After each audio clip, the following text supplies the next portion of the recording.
Olá, meu nome é André, seja bem-vindo ao canal Meio Retrô, um canal eclético. Eu sou evangélico e neste meu canal falo sobre diversos assuntos, entre eles política, religião e tecnologia. E ontem, dia 22, domingo, o deputado Jair Bolsonaro, oficializou a sua candidatura pelo Partido Social Liberal, o PSL. Assim, declaro por aclamação a indicação do deputado federal Jair Messias Bolsonaro para concorrer ao cargo de presidente da República pelo PSL 17. E o convido agora para falar.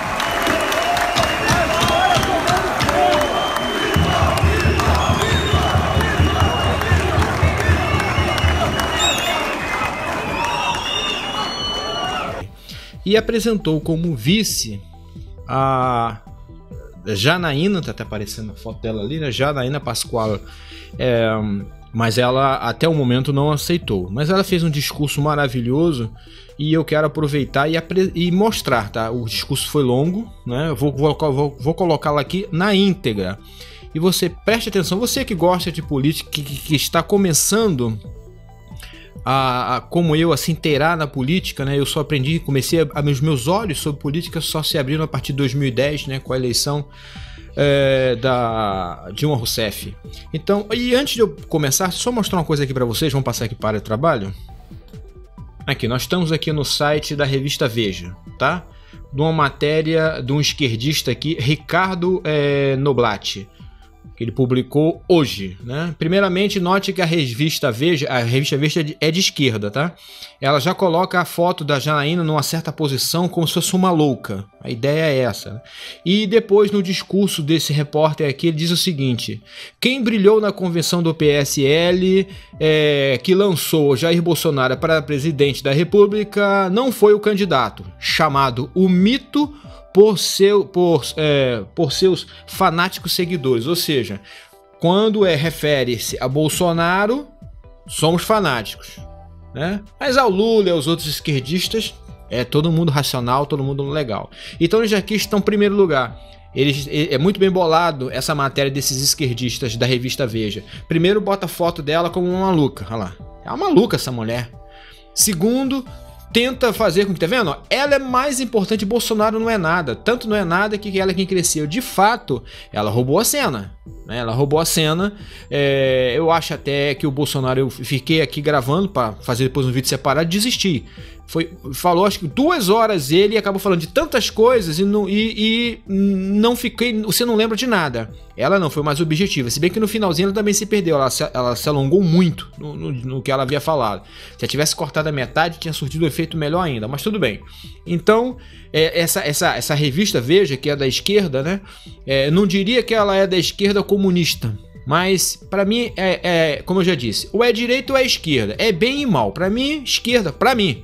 Tá? Me desculpa se você é esquerda, paciência, isso é com você, a sua escolha. Para mim é de direita e esquerda, luz e trevas, bem e mal, é assim. Defino tudo, não existe meio termo, não existe centrão, já falei isso aqui. Então vocês vão ouvir agora o discurso de Janaína Pascoal, todinho na íntegra. Achei muito interessante e creio que você deve assistir. Obrigado pela sua atenção e até o próximo vídeo. Muito obrigada, muito obrigada. Muito obrigada, boa tarde a todos. Muito obrigada. Eu peço, por favor, se possível, que não aplaudam, não gritem, eu quero conversar com os senhores, tá? Eu acho que é um momento muito importante, um momento sério para o nosso país. Então eu peço... vamos conversar. Eu inicio saudando a todos os integrantes da mesa, na pessoa da senhora Michele de Paula, a quem rendo minhas homenagens. A senhora Michele sabe, né, que os próximos meses, e se tudo der certo, os próximos anos serão difíceis, e ela estará ao lado do seu esposo, né, para poder auxiliar a nação. Cumprimento todos os presentes. Gostaria de dizer aos senhores que fui muito honrada com o convite por parte do deputado Jair Bolsonaro para integrar a chapa para concorrer à presidência da República. Nós iniciamos um diálogo bastante profícuo. Entendemos que para uma parceria de 4 anos Esse diálogo precisa ser mais pormenorizado, né? Porque é um trabalho conjunto, será um trabalho difícil.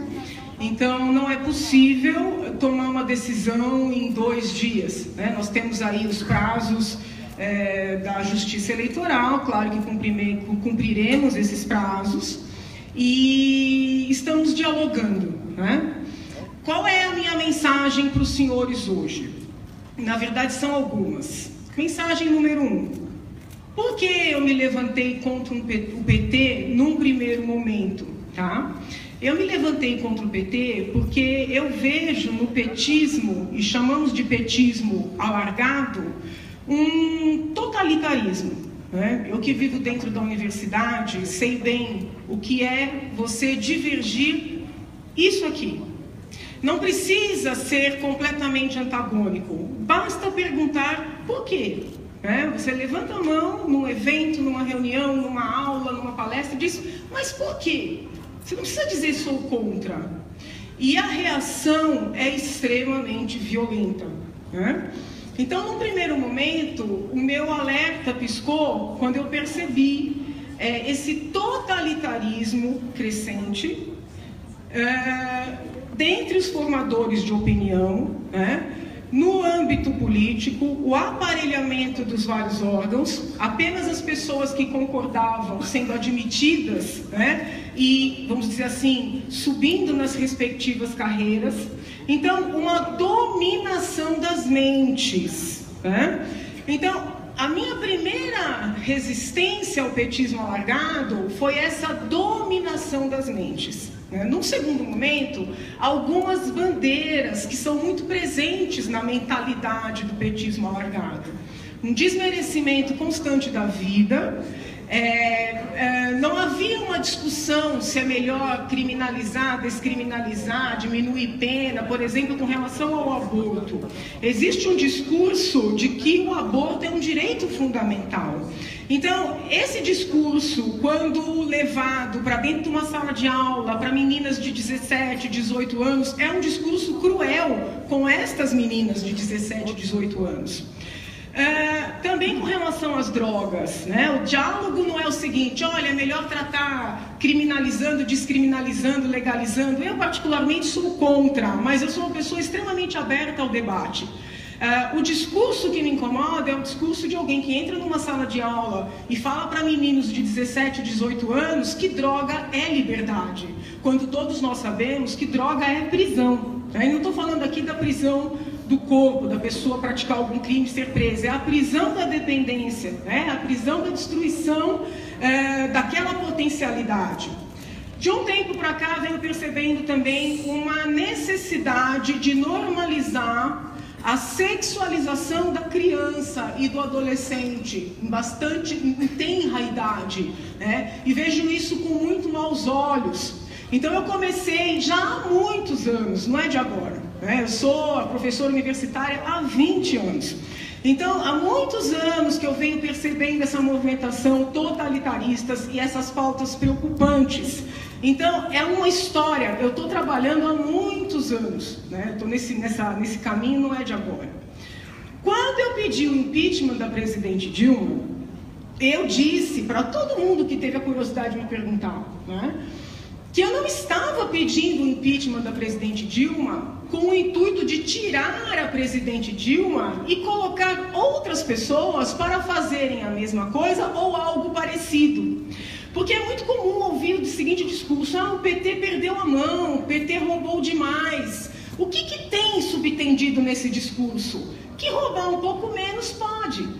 Entretanto, essa ideia de que a corrupção faz parte do negócio foi que nos trouxe até aqui, porque essa ideia ela vai corrompendo também os valores. Então, quando eu decidi enfrentar tudo que eu enfrentei contra forças muito fortes, e eu dizia, olha, isso aqui não é um impeachment asséptico, porque muita gente achou que aquilo era um impeachment asséptico. Tira a presidente Dilma e as coisas vão se acalmando e vão se acomodando e continuarão como sempre foram. Não era isso que tinha na minha mente. Tanto é que quando eu ouvia aquelas gravações, não, a gente vai estancar a sangria, eu falava, olha, não estão falando do meu pedido de impeachment. O meu não tem nada a ver com isso. Eu vejo o impeachment como o início do processo de depuração do nosso país. E este processo tem que ter segmento. E o que é que eu estou enxergando no cenário nacional no dia de hoje, nos dias de hoje? Uma junção de forças muito fortes, porque tem o poder político, o poder econômico, o poder da caneta e, em alguns casos, até o poder das decisões.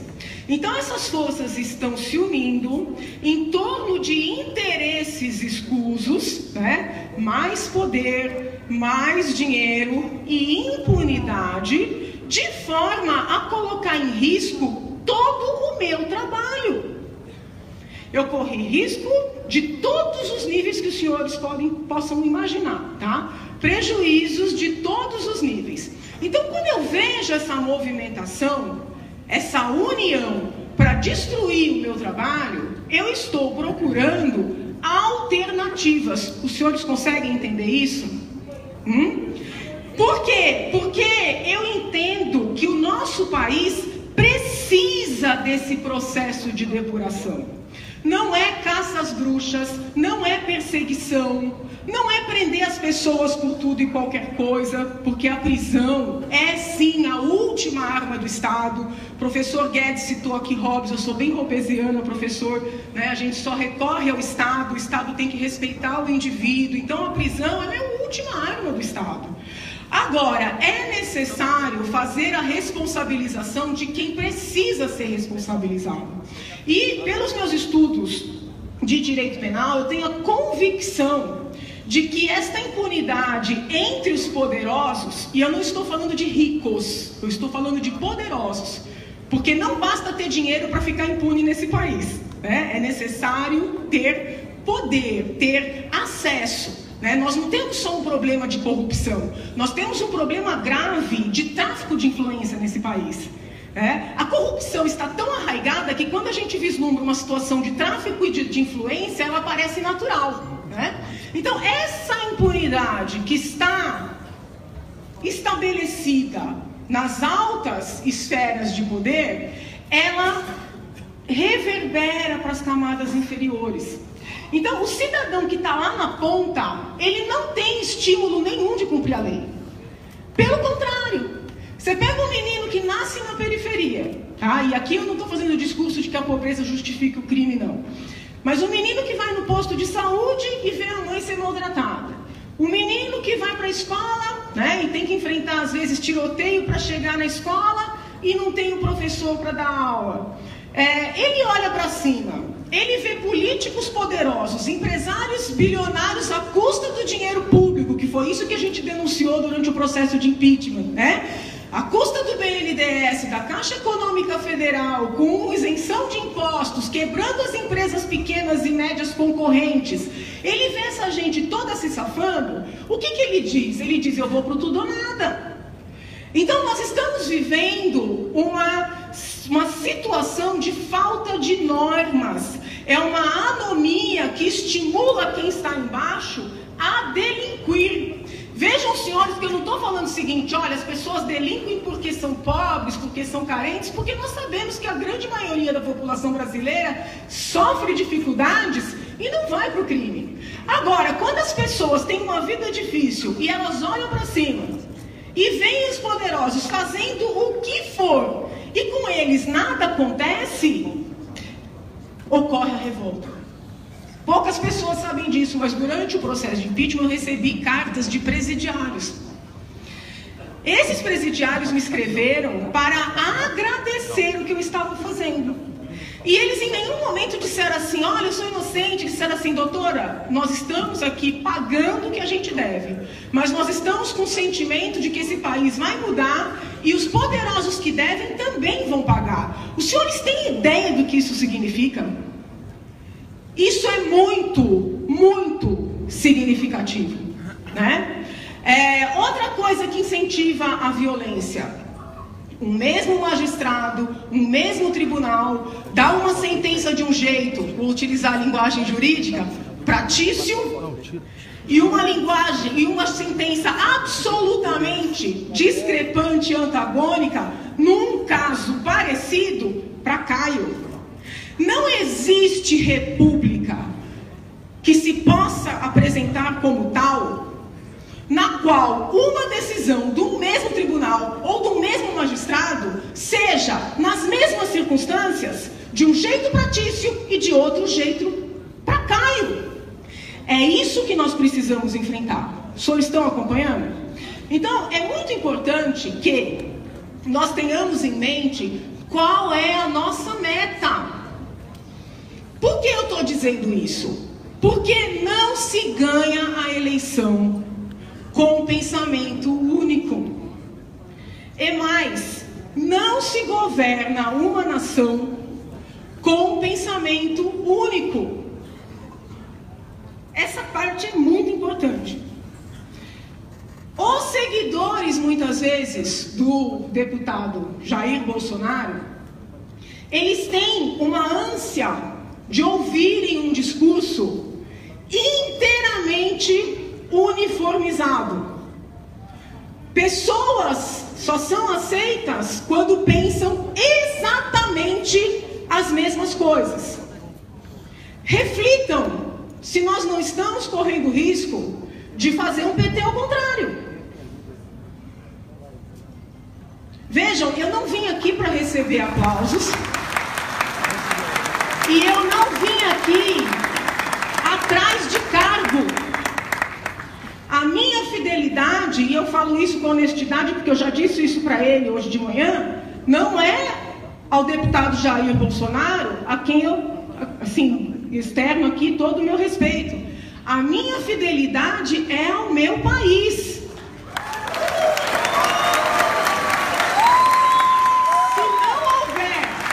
Se não houver a consciência de que nós temos que somar, não haverá vitória, e se houver vitória, não haverá governabilidade.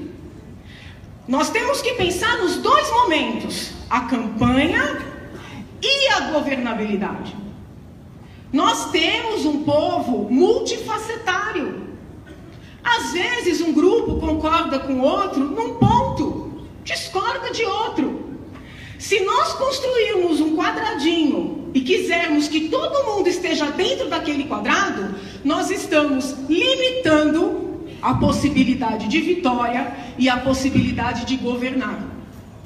Enquanto nós estamos procurando pessoas que sejam aderentes à totalidade dos nossos pensamentos, eles estão se unindo pelo dinheiro, pelo poder, para garantir a impunidade. Estão entendendo o que eu estou falando? Isso é muito sério.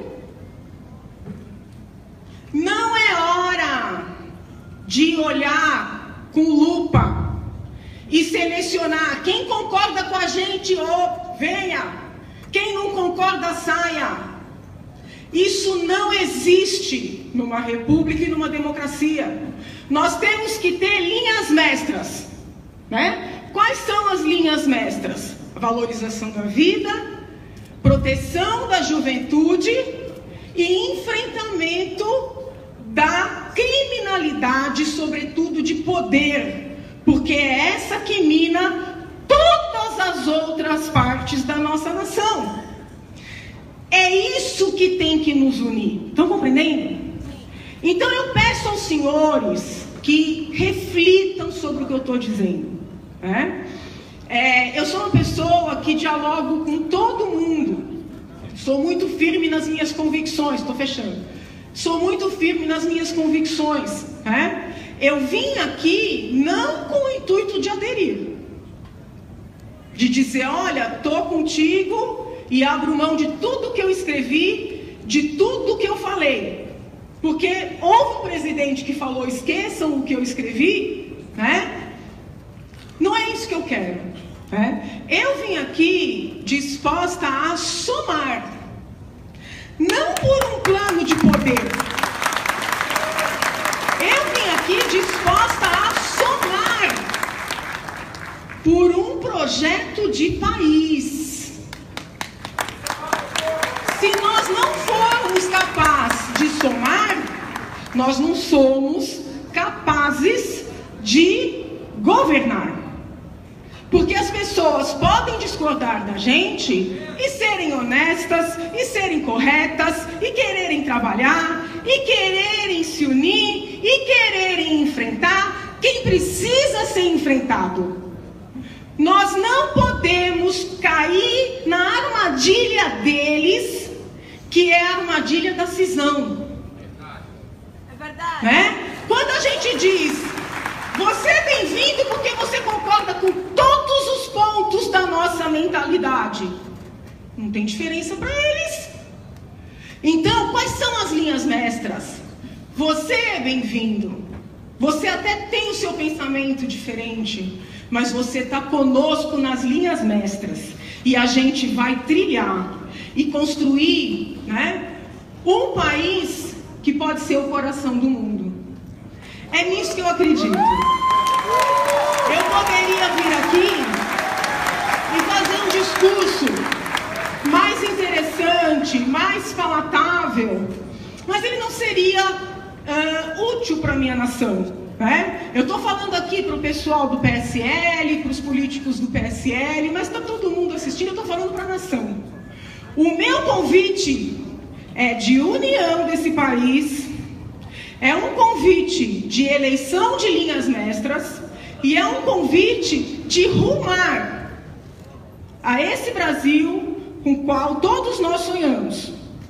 Para falar a verdade, para reunir a nação, nós não precisamos de mais do que 7 segundos. Para falar a verdade, para reunir a nação, nós não precisamos de mais de 7 segundos. Não caiam na armadilha, não cindam, não julguem o seu irmão, porque eventualmente ele não concorda com você num ponto. Nós não somos donos da verdade, né? Nós não somos, nós estamos tentando colaborar, né? Nós estamos juntos para que todos possam falar e pensar aquilo que realmente sentem. Eu digo, ele diz, eu convenço, ele me convence e a gente constrói um país. É contra o totalitarismo que nós estamos juntos. Esse é meu convite aos senhores. Deus abençoe.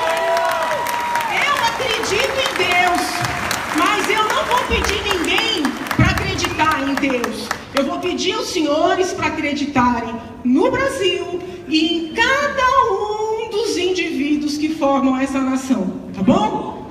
Muito obrigada.